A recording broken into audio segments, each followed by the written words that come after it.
오늘 말씀 요한복음 14장 16절로 20절 말씀 보겠습니다.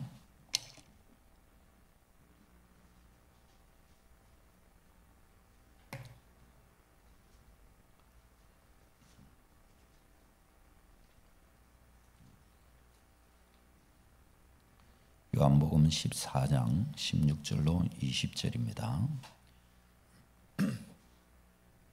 교독하겠습니다. 내가 아버지께 구하겠으니 그가 또 다른 보혜사를 너희에게 주사 영원토록 너희와 함께 있게 하리니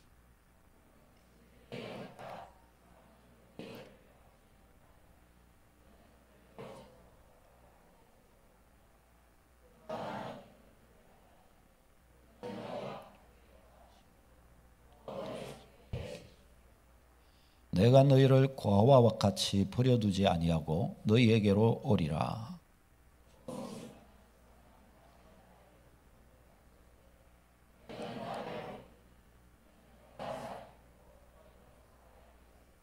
같이요. 그날에는 내가 아버지 안에 너희가 내 안에 내가 너희 안에 있는 것을 너희가 알리라. 아멘. 아멘. 예, 내 안에 계신 성령이라는 제목으로 말씀을 전하겠습니다. 한 어머니가 두 아들이 있는데 이 아들들에게 이제 이 핫 케이크를 굽어주고 있었습니다. 근데 처음 이제 구워가지고 이렇게 주는데 아이가 아들이 두 명이 서로 먹으려고 막 싸우는 거예요. 내가 먼저 먹을 거야, 내가 먼저 먹을 거야. 막 옥신같이 이렇게 막 다툽니다. 그러니까 어머니가 그것을 보면서 이 기회에 이 자녀들에게 이 형제간에 어떻게 해야 되는가 도덕을 좀 가르쳐 주려고 이 좋은 기회다라고 생각이 들었습니다. 그래서 아이들을 앞에 앉히고 이야기를 했습니다. 얘들아, 만약 예수님께서 이 자리에 계셨다고 한다면 뭐라고 하셨을까? 나는 나중에 먹어도 되니 내 형제에게 좋은 것을 줘야 되지 않겠나? 형제가 먼저 먹어. 아마 그렇게 말씀하지 않으시겠니? 그렇게 이제 아들들에게 이렇게 이야기를 하셨습니다. 그러자 그 형이 대뜸 동생을 바라보면서 한마디 했습니다. 뭐라고 했을까요? 네가 예수님 해.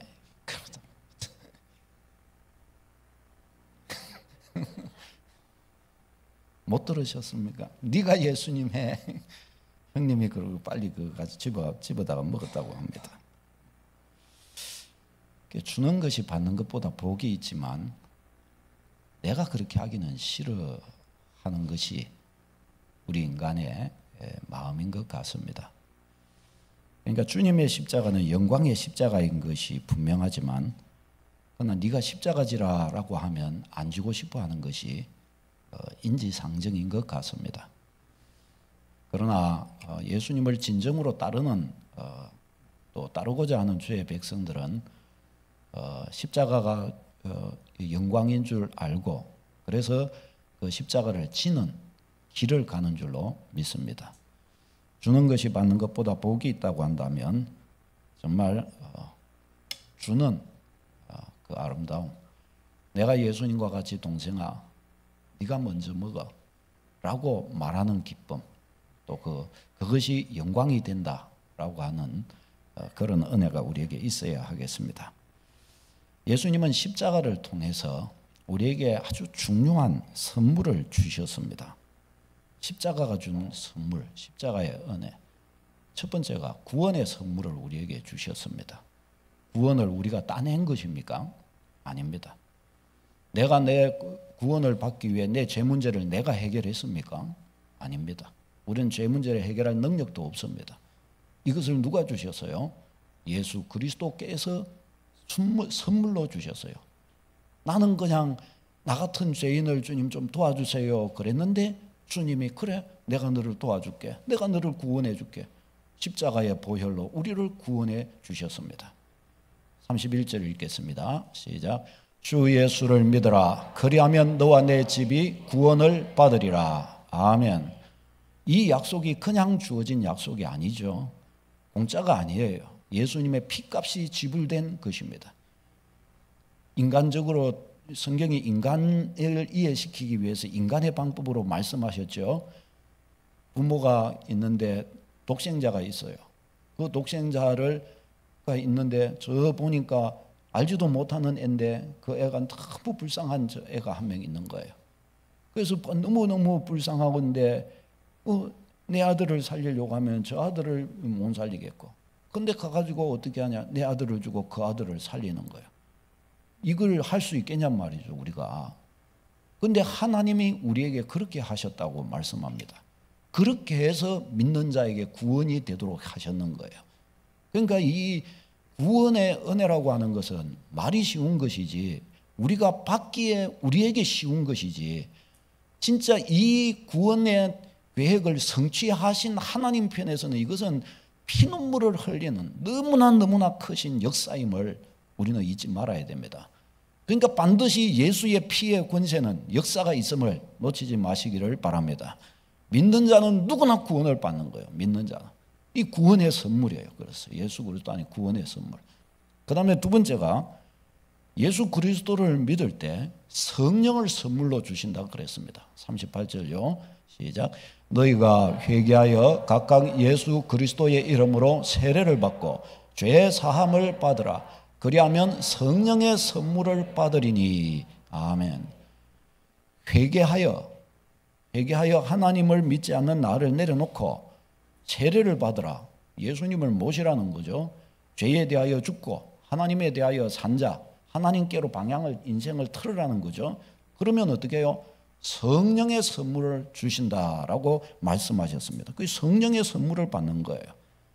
자, 여기에서 이 성령의 선물을 받는다라고 이게 베드로 사도가 이제 유대인들에게 전도하면서 딱 저 선언을 이렇게 하는데, 근데 예수님께서 제자들을 향해서, 예수님이 아직 십자가 지시기 전에 제자들을 향해서 이 성령의 약속, 성령을 주실 것이다, 성령의 약속을 주실 때 너무나 이것을 중요시 하신 것을 볼 수가 있습니다. 어떻게 중요하게 하셨는가, 여기셨는가? 예수님이 가셔서 성령을 보내어 달라고 아버지께 구하겠다라고 말씀하셨습니다. 16절 읽겠습니다. 시작. 내가 아버지께 구하겠으니 그가 또 다른 보혜사를 너희에게 주사 영원토록 너희와 함께 있게 하리니. 아멘. 이 보혜사, 성령님을 말하죠. 보혜사는 곁에서 도와주는 자, 위로하는 자, 또 변호자, 상담자, 그런 의미를 가지고 있습니다.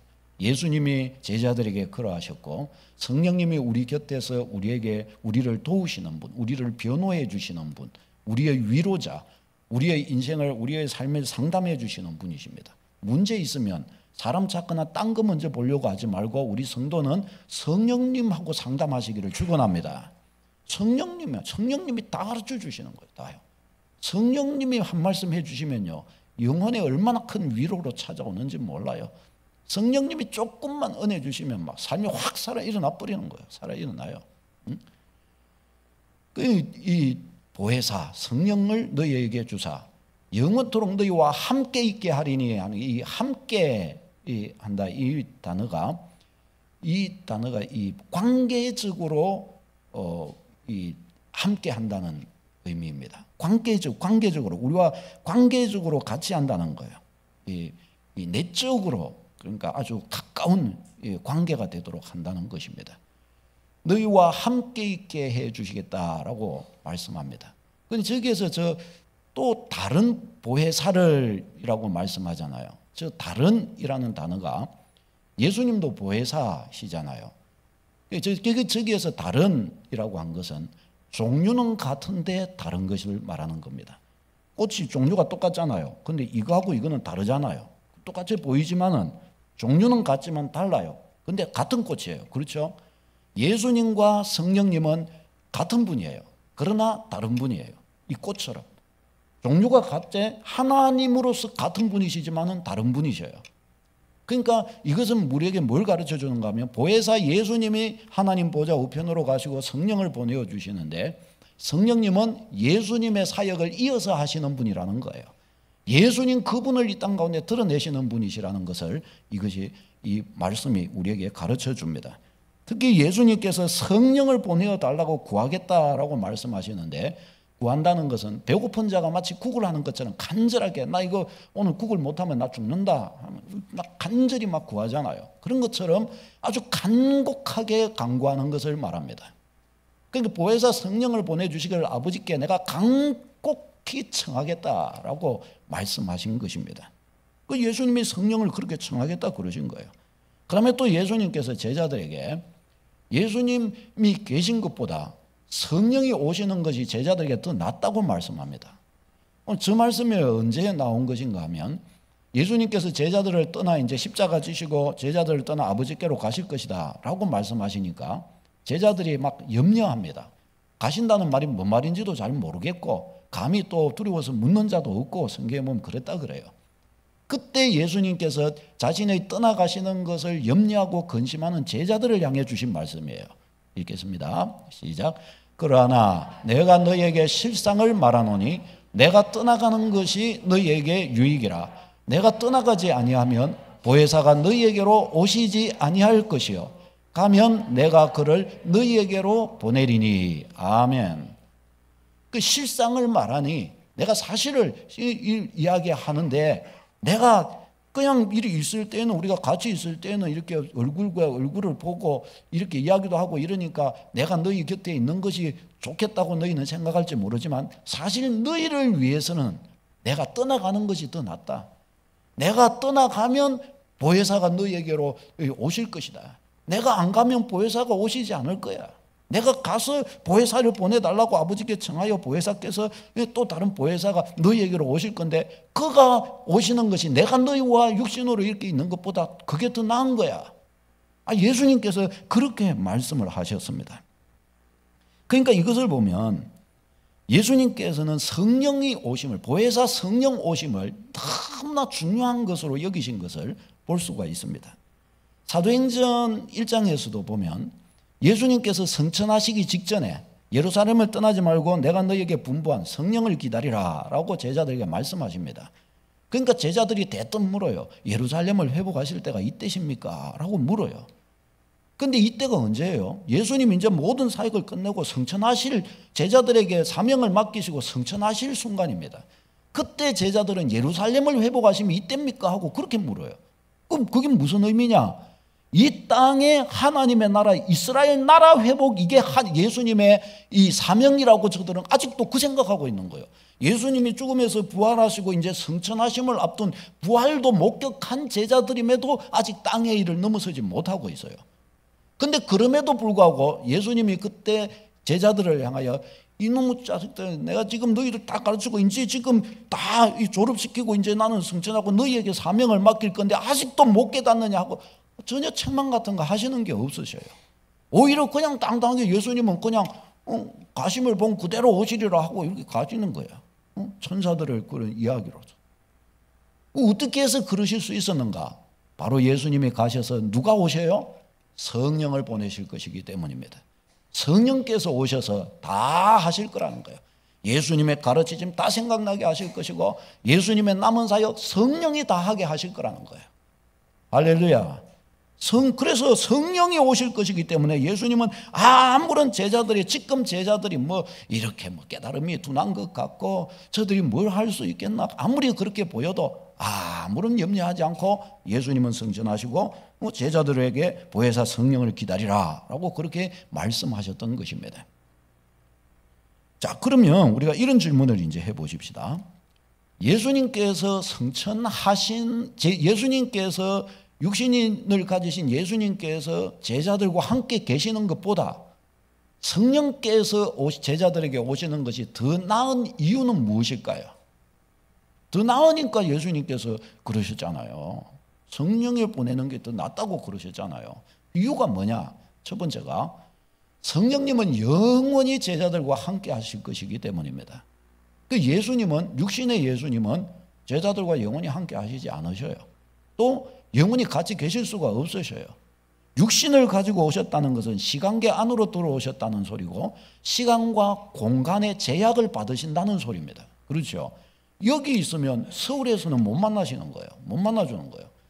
그러나 성령으로 영으로 이렇게 오시면 어떻게 해요? 편재하시는 거예요. 하나님은 영이시니라고 할 때 그 영이시니의 그 의미 속에 있는 하나님의 그 속성은 뭔가 하면 모든 곳에 존재하시는 분이신 거예요. 모든 곳에. 영으로 오시니까 모든 곳에 존재하실 수가 있는 거예요. 나와 만나시되 다른 사람과 만나시고 미국에서도 만나시고 서울에서도 만나시고 동시적으로 그렇게 만나 주실 수가 있으신 것입니다. 그것도 어떻게 해요? 한번 오셔서 영원히 떠나지 않으신다는 거예요. 영원히. 영원히 함께 계시니까 더 낫다는 거예요. 그 다음에 두 번째는 성령님이 이번에 오시는데 어디로 오시느냐? 친히 믿는 자 안에 오시겠다, 그렇게 말씀을 합니다. 친히 믿는 자 안에 오시는 거예요. 17절 말씀 같이 읽겠습니다. 시작. 그러나 너희는 그를 아나니 그는 너희와 함께 거하시며 또 너희 속에 계시겠습니다. 아멘. 그는 너희와 함께 거하시며, 여기에서 이 함께는 앞에 여기 있었던 이 16절에서 함께하고 달라요. 16절에서 함께는 메타라고 해서 관계적인 함께, 가까운 관계적인 어떤 연합, 이런 것을 말하는 것이고, 여기에서 함께는 이 파라라고 해서 거리적인 가까움을 말하는 겁니다. 그 가까이 이렇게 계신다는 거예요, 성령님이. 그럼 거하시며, 이것은 이 현재형, 지속 반복적으로 계속해서 내 곁에 친구처럼 가까이 계신다는 겁니다. 지금 제자들에게 그렇게 계신다는 거예요. 그런데 장래에는 어떻게 해요? 너희 속에 계시겠음이라 라고 그렇게 말씀을 합니다. 그러니까 사실 저기에서 그는 너희와 함께 거하시며, 지금 함께 거하신다는 소리죠. 지금 내 곁에 계신다는 거예요, 성령님이 제자들에게. 이것은 어떤 성령님이에요? 구약적 개념의 성령님의 역사인 겁니다. 성령님은 저들과 거처를 같이 하시는 거예요. 근데 이제 예수님이 보내실 성령님으로서는 이제 어떻게 하시는 거예요? 친히 저들 속에 계셔 주실 것입니다. 그 성령님으로 오실 것입니다. 이것이 그래서 너무나 크고 중요하다는 것입니다. 그 성령님은 친히 저들 안에 역사해 주실 것이기 때문에, 그러니까 어떻게 해요? 예수님이 육신적으로 우리와 함께 계시는 것보다 성령이 오시는 것이 더 낫다는 거예요. 내가 가는 곳마다 어디든지 성령님은 그래서 나와 함께 계시는 거예요. 내 안에 계시니까 어떻게 해요? 누구보다도 나와 친밀한 관계 속에 계실 수가 있으신 것입니다. 그래서 구약 성경을 보면은 구약 선지자들이 예수님의 때, 메시아의 때를 예언할 때에 다르게 뭐라고 예언을 하는가 하면 성령의 은혜를 두고서 예언을 합니다. 에스겔서 36장에 보십시다. 시작. 또 새 영을 너희 속에 두고 새 마음을 너희에게 주되 너희 육신에서 굳은 마음을 제거하고 부드러운 마음을 줄 것이며 또 내 신을 너희 속에 두어 너희로 내 율례를 행하게 하리니 너희가 내 규례를 지켜 행할지라. 아멘. 여기에서 보세요. 내 영을 너희 속에 둘 것이다. 내 신을 너희 속에 두어서 내 율례를 행하게 할 것이다. 내 영이 너희 속에 있어 너희 마음을 새롭게 부드럽게 해줄 것이다. 육신의 마음을 제하고 부드러운 마음을 너희에게 줄 것이다. 뭐예요? 마음을 다스리신다는 거예요. 누가요? 성령께서. 성령이 다스리신 거예요. 어떻게 다스리실 수 있어요? 우리 안에 친히, 우리 내 마음 안에 거처를 두시고 내 마음하고 대화를 나누어 주실 것이기 때문입니다. 그러니까 나를 변화시키시는 거예요. 나를. 자, 우리는 여기에서 구약 성령님과 예수님께서 보내실 또 다른 보혜사 성령님의 좀 사역의 구별됨을, 똑같은 성령님이시지만은 사역의 구별됨이 있음을 우리는 좀 봐야 됩니다. 먼저 구약의 성령님은, 구약 성도들도 다 성령님 받았죠. 다 성령님 있어요. 그런데 신약 성령님과 좀 구별됨이 있어요. 뭐냐? 구약 성령님의 사역은 자기 백성과 거처를 함께 하셨습니다. 이스라엘, 예를 들어 특별하게 이스라엘 백성들이 광야길을 이렇게 갈 때 어떻게 해요? 낮에는 구름 기둥의 형태로, 밤에는 불 기둥으로 형태로 그것이 바뀌어서 자기 백성을 덮고 계시는 거예요. 저들과 거처를 함께 하시는 형태로 계십니다. 그러나 신약의 성령님은 이제 예수님께서 보내신 성령님은 어때요? 자기 백성 안에 내주하시는 형태로 오시는 거예요. 극히 개인적인 주님으로, 내 개인의 주님으로 오시는 거예요. 아주 주관적으로 오시는 거예요. 나 개인하고 1대1로 말씀하시는 주님으로 오시는 겁니다. 이 놀라운 차이인 것이에요. 그럼 두 번째, 구약 성령님은 떠나기도 하고 함께하기도 하십니다. 이스라엘 백성이 범죄했을 때, 남북으로 이스라엘이 갈라지게 되었을 때에 어떻게 해요? 하나님의 신이, 이스라엘 백성이 나라가 무너지고 백성들이 저 바벨론 포로로 잡혀갔을 때 에스겔서에 보면은 하나님의 신이 성전에서 나와가지고 이스라엘 백성 데리고 같이 저 바벨론으로 가십니다. 성령이. 그리고 나중에 이스라엘 백성이 포로에서 돌아올 때 먼저 주의 영이 벌써 저들을 데리고 먼저 앞서 행하여서 다시 성전으로 임하십니다. 그러니까 성이 떠나기도 하고 있기도 하시는 거예요. 사울 왕에게도 어떻게 해요? 사울 왕이 왕으로 세움을 입을 때 하나님의 신이 임하십니다. 오십니다. 근데 사울이 자꾸 범죄하고 엉뚱한 짓 하니까 어떻게 해요? 성령이 근심하시다가 결국은 어떻게 해요? 사울을 떠나버리시게. 사울이 아주 비참한 모습으로 죽게 됩니다. 그러나 신약의 성령님은 어떠냐? 한 번 강림하셔서 어떻게 해요? 우리 안에 내주하시면 영원히 떠나시지 않으시는 거예요. 그래서 한 번 참 주님의 백성 된 사람은 어떻게 해요? 절대로 끊어질 수 없어요. 내가 주님을 놓아도 주님이 나를 안 놓으시기 때문에 떨어질 수가 없어요. 그래서 참된 성도는요, 악하게 될 수 있지만 영원히 악할 수는 없어요. 참된 성도는 한 번 예를 들어 베드로처럼 주님을 부인한다 그렇게 말할 수도 있어요. 인간이 약하기 때문에. 그러나 그것을 계속해서 그렇게 주님을 부인할 수는 없습니다. 회개하고 다시 돌아올 수밖에 없는 거예요. 왜요? 성령이 그를 붙드시기 때문에 견딜 수 없는 겁니다. 주님을 부인하고 도망갈 수 없는 거예요. 열받아가지고 뭔 일이 있어가지고 내가 다시는 교회 오나 봐라 열받았다 하고 하고 이렇게 갔어요. 그 다음날 깨갱깨갱 하면서 빨리 나 안 불러주나 하면서 예를 들어 막 이래갖고 막 내가 막 조급해지는 겁니다. 제가 어렸을 때 제가 아주 막 성격이 굉장히 급했어요. 그래가지고 막 왜 물고기가 보면은 성질 급한 물고기는 물에서 건져내면 바로 죽잖아요.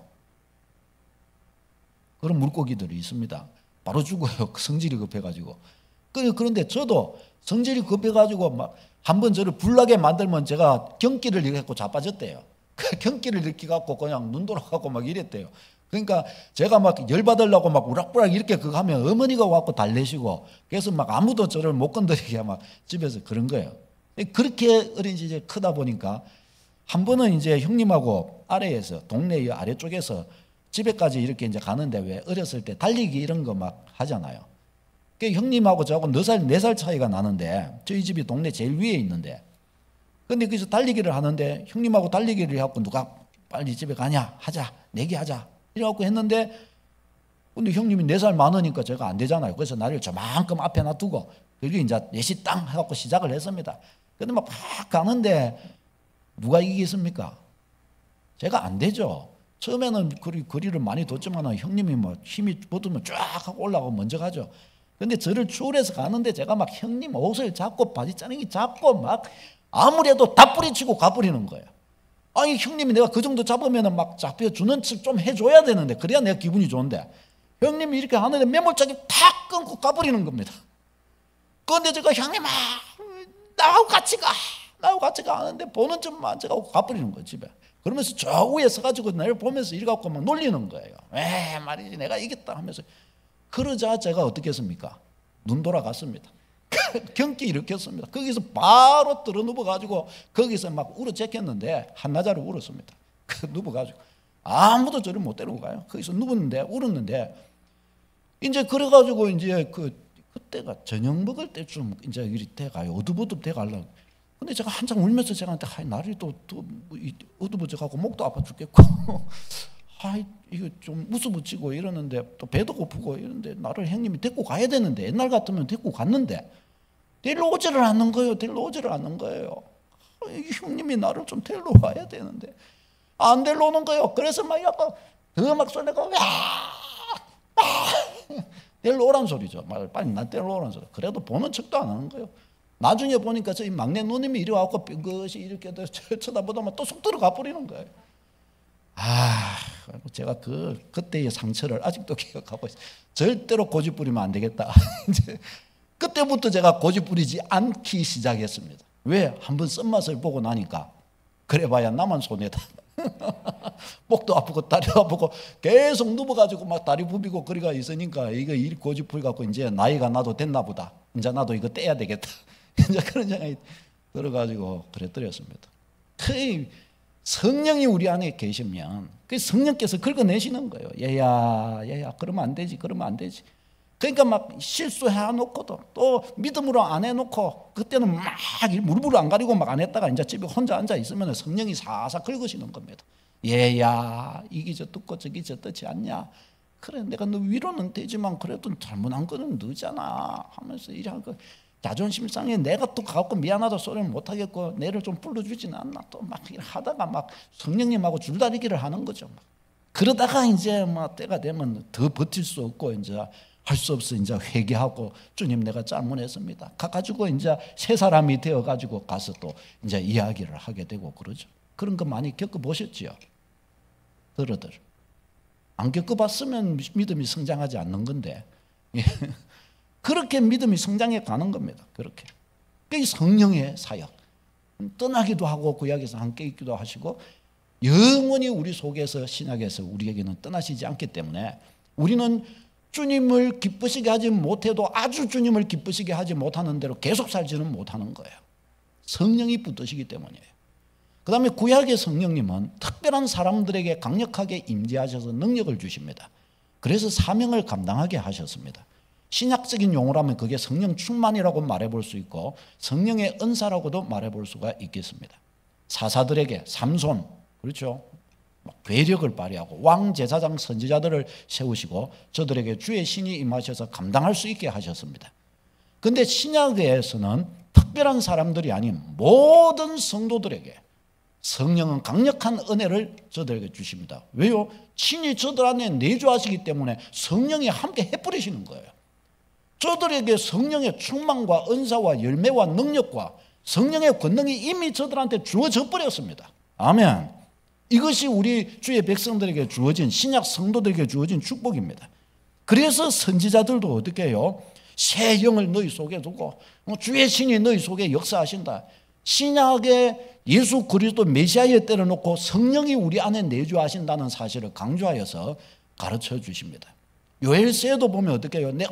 이 말세에 내 신을 만민에게 부어주리니 그렇게 표현을 하고 계시는 거예요. 성령의 역사를 표현하신 거예요. 성령의 역사. 여러분 성령에 내주하셔서 우리 안에 내주하셔서 어떤 일을 이루시느냐. 성령님은 우리가 하나님과 진실한 교제가 되도록 우리를 교제의 자리로 인도해 가십니다. 고린도서 2장 10절요. 시작. 성령은 모든 것 곧 하나님의 깊은 것까지도 통달하시느니라. 아멘. 성령님은 성부 하나님의 영이요 성자 예수님의 영입니다. 성부 하나님과 성자 예수님으로부터 나오는 영이 성령님이십니다. 성령님 또한 하나님이십니다. 그래서 성부, 성자, 성령 삼위 하나님이신 거죠. 그러니까 이 성령님은 어떻게 해요? 하나님의 영이시기 때문에 하나님의 모든 마음을 성령님이 아실까요? 모르실까요? 다 아신다. 통달하시느니라 그러잖아요. 성령님이 다 아시는 거예요. 그런데 그 모든 것을 다 아시는 성령께서 어떻게 해요? 내 안에 계셔요. 내 안에는 또 누가 있어요? 내 안에는 누가 있죠? 내 안에 문미경이가 있는 게 아니고 내 안에 내가 있죠. 그렇죠? 내 자아가 있는 거예요. 그렇죠? 그러면 내 안에 성령께서 누구를 만나실까요? 내 자아를 만나시는 거예요. 그러니까 성령님은 내 안에서 내 자아와 독대하여 내 자아와 대화를 나누시는 겁니다. 사람이 예를 들어서 인격체가 밖에 있으면 내 밖에 있으면 어떻게 대화를 나눠요? 내 밖에 있는 존재로서 나하고 이야기를 나누는 겁니다. 그런데 내 안에 들어와 버리면 내가 누군지 알고 누구보다도 나 자신을 더 잘 알아요. 그런 분이 나와 내 영혼과 내 자아와 직접 대화를 나눠버리시는 겁니다. 그러니까 어떻게 해요? 교제가 풍성하고 깊어지고 참된 교제가 되게 되는 겁니다. 사람들과는요, 우리가 어떤 면에서 서로 속임의 교제를 할 수가 있습니다. 싫은 대로 좋은 척, 아닌데도 긴 척, 이렇게 할 수 있어요. 그리고 나의 어려움과 내가 막 굉장히 고통하고 아파하는 거 있지만 그런 것을 감추고 웃으면서 함께 같이 막 즐겁다는 듯이 그렇게 할 수도 있어요. 그러면 실제로는 내가 이제 혼자 집에 들어가면 어떻게 해요? 굉장히 고통스러울 수밖에 없는 거죠. 그러니까 그렇게도 사람 간에는 사귈 수가 있어요. 근데 성령님과는 그렇게 될 수 있을까요? 없을까요? 그렇게 될 수가 없어요. 내가 슬프면 성령님도 슬프시고 내가 기쁘면 성령님도 기쁘신 거예요. 내가 이 나쁜 짓 하고 그런 속에 더하면 그래도 안 그런 척 하면서 할 수도 있지만 그러나 성령과는 그렇게 못하는 거예요. 왜? 친히 내 안에 계셔서 내 중심을 딱 알아버리시기 때문에, 내 중심을 관통해 버리시기 때문에 안 되는 거예요. 그러니까 성령님과는 어떻게 해요? 진실한 교제가 아니면 일어나지가 않습니다. 성령님과는 진실함으로 맞닥뜨려져서 대화를 나누지 않으면 대화가 안 되게 되어 있습니다. 여러분, 우리도 거짓의 대화들인 줄 알고 이야기를 나누면 진실하게 나눠질까요? 안 나눠질까요? 인격적 교감이 안 이루어져요. 그러나 진실함에서 나오는 것이라고 하면 그때부터는 어떻게 해요? 녹아 들어가기 시작하는 겁니다. 성령님과의 대화는 그런 형태로 나타나는 거예요. 그러니까 어떻게 해요? 진실한 교제가, 하나님과의 진실한 교제가 성령, 내 안에 계신 성령으로 말미암아 일어나게 되는 것입니다. 여러분, 저 무당들은, 귀신 받은 무당들은 귀신하고 교제합니다. 귀신 무서워가지고 그냥 못 있고, 귀신이 산기도 가라 그러면 막 산기도 하고 일주일씩 하고 막, 귀신이 이거 해라 하면은 새벽에 와서 목욕 재개해라 그러면 새벽에 와서 목욕 재개하고 와고 흔들어라 그러면 막 왜 하면서 막 물러가라 이러면서 하는 겁니다. 왜? 귀신이 시키니까 거부를 못 하는 겁니다. 귀신 들린 사람은 귀신하고 교제하는 거고, 그렇게 주의 영이 임한 주의 백성은 성령님과 교제하는 것인 줄로 믿습니다. 우리에게 그 성령님이 계시는 거예요. 그러면 성령님은 구원받은 자녀임을 보증해 주십니다. 22절요. 시작. 그가 또한 우리에게 인치시고 보증으로 우리 마음에 성령을 주셨느니라. 아멘. 이 보증으로 성령을 우리 마음에 주시는 거예요. 우리를 인치시고, 뭘로 인쳤냐? 우리가 자녀임을 인쳐 주신 겁니다. 자녀임을 확인의 도장을 딱 찍어 주신 겁니다. 그리고 이 성령께서 그 확인되었음을 성령께서 보증해 주신다는 겁니다. 얼마나 확실합니까? 친히 우리 안에서 그렇게 해 주시는 거예요. 16절요. 시작. 성령이 친히 우리 영과 더불어 우리가 하나님의 자녀인 것을 증언하시나니. 아멘. 성령께서 우리 안에서 우리가 하나님의 자녀라는 것을 증언하신다는 거예요. 이 증언한다, 이 말은 증인이 되어 주신다는 뜻입니다. 우리 내면 안에서 증인이 되어 주시는 거예요. 그러니까 어떡합니까? 예를 들어서 내가 나 같은 것이, 내 스스로가 그럴 수도 있어요. 나 같은 것이 하나님의 자녀라고, 내가 기도한다고 되겠나? 내가 한 일을 내가 아는데, 어제도 내가 한 일을 내가 아는데 이런 모습 가지고 주님이 기뻐하시겠나? 우리는 이렇게 낙담할 수도 있는 거예요. 그렇잖아요. 그때 성령이 어떻게 하시는 거예요? 성령이 증언해 주시는 거예요.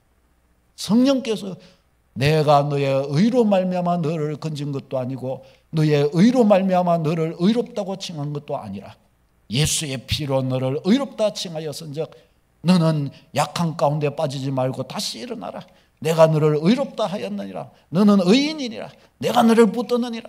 너는 하나님 아버지의 구별된 자녀이니라. 자녀야 일어나라. 이 누가 해주시냐? 성령이 해주시는 거예요. 성령이 붙들어 주십니다. 믿으시기를 축원합니다. 구원받은 자녀임을 내 안에서 성령이 보증해 주시는 거예요. 그렇게. 그러니까 얼마나 크고 얼마나 좋아요. 주의 백성은 낙담하고 좌절하지만 그러나 아주 자빠지지 않는 거예요. 10번 쓰러지면 11번 일어나는 거예요. 그래서 주의 백성인 거예요. 성령이 내주하시는 주의 백성인 겁니다. 성령은 진리를 가르치시고 또한 생각나게 하시는 분이라고 말씀합니다. 오늘 이 14장 26절요. 시작. 보혜사 곧 아버지께서 내 이름으로 보내실 성령 그가 너희에게 모든 것을 가르치시고 내가 너희에게 말한 모든 것을 생각나게 하리라. 아멘. 이거 여러분 비밀이잖아. 비밀 이런 거. 성령께서 생각나게 하시고 이런 거 경험해 보셨습니까? 여러분 예수님을 믿는 여러분, 보혜사 성령께서 여러분에게 이와 같이 행하시는 것을 누려보셨습니까? 전도하다가 보면요, 내가 생각지도 않은 말씀들이 막 나와요. 지난주간에도 신천지 있는 사람들하고 막 하고 이야기를 나누는데 막 저들이 한마디 하면 막 더 지혜로운 2가지 3가지가 막 떠오르는 거예요. 막 쫙 설명을 해주는 거예요. 저들의 설명보다 더 좋은 설명을 쫙 해주는 거예요.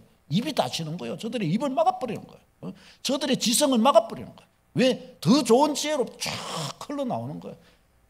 그걸 느끼는 거예요. 이건 내 지혜가 아니다. 지혜. 지혜, 윤지혜 자매. 그 지혜 자매, 윤지혜 자매님도 아니고 성령님의 지혜, 성령님의 지혜, 성령님의 간섭하심, 청산유수의 말이 나오는 거예요. 영혼의 평쾌한 거, 영혼의 평안함이 임하는 거예요. 성령의 지혜가 우리에게 주어집니다. 여러분, 이것을 사용하고 이런 것이 사용될 수 있는 자리에서는 축복이 있기를 바랍니다. 한 사람에게 예수님을 전하기 시작해 보십시오. 선한 말과 착한 말을 하기 시작해 보십시오. 성령이 거기에 더 좋은 것을 허락해 주십니다. 성령이 써주십니다. 성령이. 8절 말씀요. 시작. 그가 와서 죄에 대하여 의에 대하여 심판에 대하여 세상을 책망하시리라. 아멘. 지금 뭔가 죄와 의와 심판에 관한 거, 이게 기독교의 아주 기본 진리거든요. 이것들을 성령이 관통하신다는 겁니다. 성령이 이것들을 밝히 깨닫게 하신다는 거예요. 죄에 대하여라 하면 예수 그리스도를 안 믿는 게 죄라는 것을 가르쳐 준다는 겁니다. 이거는 우리가 그냥 듣고서 그냥 지성적으로 깨닫는 거하고 다른 차원이 다릅니다. 의에 대하리라 하면 예수 그리스도가 의시라는 거예요. 그러니까 예수님 십자가 죽으신 것을 다른 사람은 다 죄인이라 하지만 예수님이 십자가에 죽으시면 내 죄를 위해 죽으심이라는 것에 대한 명확하게 알을 주신다는 거예요. 그래서 예수 믿는 게 의라는 겁니다. 그걸 알게 하신다는 거예요. 그 심판에 대하여 예수님을 십자가에 못 박았지만은 그러나 예수님이 심판을 받은 게 아니라 이 십자가를 통해 마귀가 심판을 받았다는 걸 알게 하신다는 겁니다. 불신앙의 사람이 심판받을 자임을 알게 하신다는 거예요. 누가 그걸 알게 하시냐? 죄와 의와 심판에 대한 명확한 개념을 가르쳐 주시는 이가 누구냐? 성령이신 겁니다. 그래서 성령의 은혜를 딱 한 받으면요, 내가 1년, 2년, 3년 백날 성경 읽고 막 했던 것보다 0.1초 만에 반짝하면서 팍 깨달아 버립니다. 이게 뭔 말인가? 그렇게 됩니다, 여러분. 저는 처음에 예수님을 믿고 이러면서 제가 성경책을 읽고 이러면서 이게 무슨 말씀입니까? 무슨 말씀입니까? 아무리 봐도 그냥 뭐 줄거리는 이렇게 봐도 이게 뭐 은혜가 된 것도 아니고 뭐 그냥 감동도 없고 그냥 그래요. 그런데 어느 순간부터 반짝했는데, 정말 그야 반짝이에요. 반짝했는데 왜 자고 일어났더니 세상이 달라졌더라는 것처럼 반짝했는데 반짝 순간과 후가 바로 달라져 버리는 거예요. 반짝한 순간부터 나의 주여, 나의 하나님이십니다. 바로 고백이 나와버리는 거예요. 이게 이상한 거예요. 이게 이상해요. 누가 개입하시냐? 성령이 개입하기 시작하시는 거예요. 그때부터 살아있는 믿음 생활이 시작되는 겁니다. 주님과의 살아있는 교제가 시작되는 겁니다. 신앙은 그렇습니다, 여러분. 이 비밀을 우리 모든 성도는 누려야 할 줄로 믿습니다. 성령이 그와 같이 하시는 거예요. 성령이. 성령 하나님은 삼위 하나님과의 연합을 이루어 주십니다. 오늘 본문 20절요. 시작. 그날에는 내가 아버지 안에 너희가 내 안에 내가 너희 안에 있는 것을 너희가 알리라. 아멘. 그날에는, 즉 그날이 성령님이 임하실 때, 예수님이 성령을 보내신다 하시는데 그 성령이 오시면 예수님께서 아버지 안에, 우리가 예수님 안에, 예수님이 우리 안에 있는 것을 알게 된다는 거예요. 어떻게 해요? 하나님의 모든 것을 다 하시는 성령께서 우리 안에 계시니까 예수님 마음 알고 성부 하나님 마음 알고 예수님, 정말 예수님 안에 하나님 마음이 있었구나. 예수님 우리를 이렇게 사랑하셨구나. 그게 이해가 되는, 알아진다는 거예요. 알아진다는 거예요. 이런 비밀들은 너무너무 놀라워요. 처음 은혜 받았을 때 이런 것들이 이제 깨달아지기 시작하면 막 가슴에 불이 붙는 겁니다. 하나님이 이렇게 사랑하시냐. 제가 좀 고등학교 때 예수님을 그렇게 만나고 나서 제가 제일 좋아했던 찬양이 이거였어요. 내 평생 살아온 길 뒤를 돌아보니, 만 19세짜리가 내 평생 살아온 길 이랬다니까요. 그거 앉아서 눈물이 자꾸 흐르는 거예요. 눈물이. 그리고 그걸 부르면서 울면서 너무 행복하고 좋은 거예요. 너무 행복하고 내 영혼에 너무 막 가슴에 사무치는 행복감이, 막 감격이, 주의 사랑이 막 덮어지는 것이 누려지는 거예요. 그게 어떻게 해서 그러냐? 성령이, 내 안에 성령이, 주님 그분이 나를 어떻게 생각하시는가 그 마음이 막 저리도록 다가오는 거예요. 그런 속에서 지나왔던 삶의 해석이 팍 돼버리는 겁니다. 내가 그때 방황하고 있을 때 주님 마음은 어떠셨을까? 내가 저때 저러고 있을 때 저리 가고 했다가 내가 그때 이렇게 행했을 때 그때 주님 마음은 얼마나 아프셨을까? 내가 저렇게 저러고 있을 때 사실은 주님이 그때 나를 어떻게 해주시려고 그러셨는데 내가 그때 이걸 주님을 차버렸구나. 이런 막 여러 가지 것들이 영적 해석이 막 다가오는 거예요. 내 인생에 대한 해석들이. 그런 것들이 해석이 자꾸 되면서 저장이 되면서 이제 어떻게 되는 거예요? 하나님에 대한 논리적 체계가 내 내면 안에서 살아있는 체계가 서기 시작하는 겁니다. 그리고 인생에 대한 새로운 시각과 관점으로 삶을 해석하고 바라볼 줄 아는 안목이 생기기 시작하는 거예요. 그 눈을 가지고 세상을 바라보니 영적인 삶이 시작되는 겁니다. 영적인 삶이. 그렇게 성령이 가르치시는 거예요. 이와 같은 일들을. 이런 일들이 우리에게 다 계속해서 일어나야 할 줄로 믿습니다.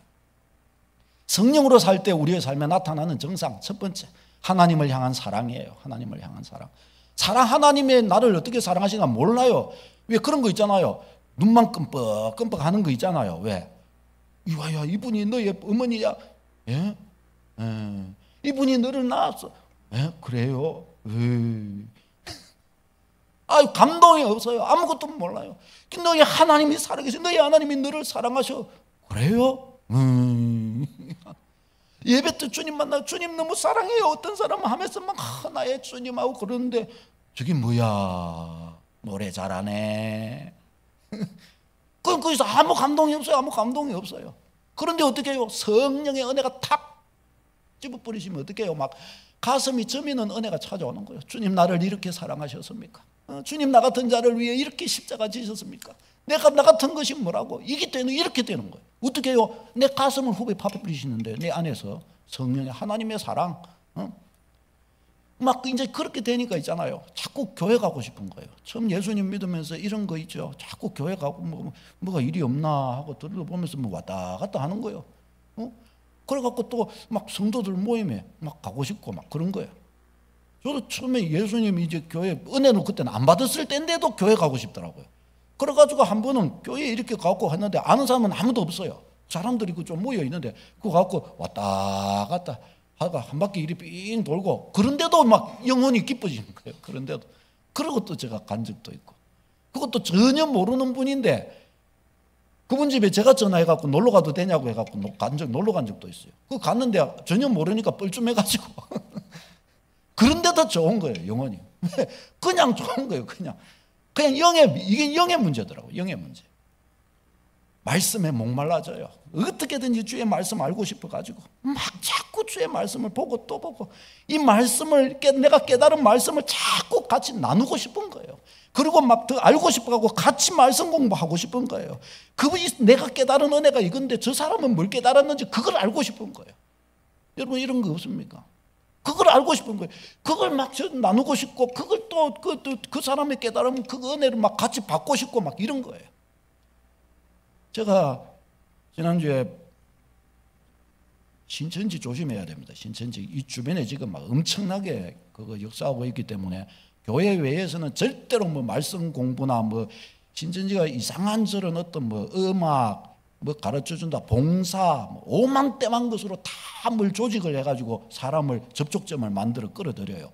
교회 밖에서는 절대 이런 종류들 개입되지 않도록 해야 합니다. 응? 의심하고 또 의심하고 보고 또 보고 이렇게 해가지고 그래야 되는데 근데 저분들이 저한테 뭐라고 그런가 하면 나중에 마지막에 와서 눈물을 글썽글썽 하면서 목사님 교회에서 다른 신앙으로 가긴 하지만 교회에서 이렇게 성도들에게 정말 하나님의 말씀을 딴소리하지 말고 말씀을 좀 가르쳐 주십시오. 제가 교회에 있을 때 교회 다니고 그렇게 할 때 그때 목사님한테 물어보고 장로님한테 물어보고 누구한테 물어봐도 쓸데없는 생각하지 말라고 그러면서 그냥 믿으면 된다고 그렇게만 해가지고 내가 여기 왔지 않느냐고 그러는 거예요. 절대 교회에서 딴 말 하지 말고 하나님 말씀 가르쳐 달라고. 세상에 이 사람들이 하나님 말씀 그렇게 나누는데 이야기를 자기들하고 다르게 나누지만은 그런데 눈을 막 꽂이 떠갖고 힘을 주고 막 알고 싶어갖고 말씀을 알고 싶어가지고 그렇게 하는 거예요.